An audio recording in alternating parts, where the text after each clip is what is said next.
Papa. Canım papam. Ürəyim papa. Yaxşı da. Papa ne olar çıxart da mən burada. Qurbon ürəyim partlayır mən burada. Şu yaxşı da, yaxşı. Bu reşotkan səni yaman yumşaldı va.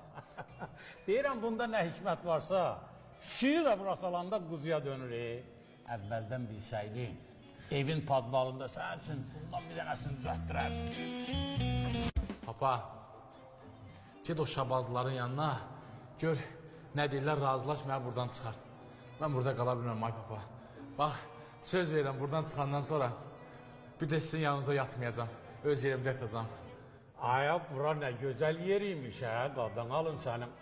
Əvvəllər 40 dəfə zəng eləyirdim, 41-ci dəfə də götürüb deyirdim, İndi görürsən nə yaxşı yumuşaq danışırsan. Aya bura əməlli başlı təlim tərbiyə ocağıymış ki. Darıxma. Çalışıram da, hər şey düzələr. Papa, nə olar mənə çıxar buradan ay papa. Arxayın, arxayın. Gözləyirəm ha papa.